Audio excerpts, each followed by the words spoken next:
Liton Das is beauty, what a catch, 200-র নিচে আটকে গেল নিউজিল্যান্ড।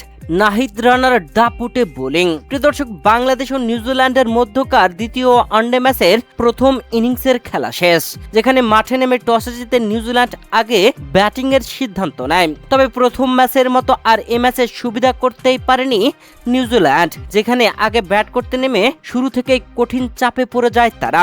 রানই তুলতে পারছিল না। তবে প্রথম 7 ওভারে কোনো উইকেট না পড়লেও দুর্দান্ত বোলিংয়ে উইকেট আনা শুরু করেন নাহিদ রানা দলীয় 8ম ওভার থেকে।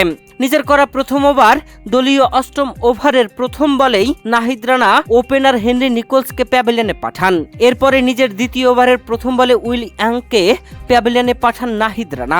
তারপরে এসে কোনো ব্যাটার সেভাবে খেলতে পারছিল না এক ওপেনার নিক, যেখানে নিক কেলি 83 রানের অসাধারণ ইনিংস খেলেছেন। তাকে আউট করেছেন শরীফুল ইসলাম তাওহিদ হৃদয়ের হাতে ক্যাচ বানিয়ে। তবে এই ম্যাচে অবিশ্বাস্য উইকেট কিপার লিটন কুমার দাসের ফিল্ডিং, যেখানে টম লাথামের ক্যাচ নিয়েছিল বিতর্ক।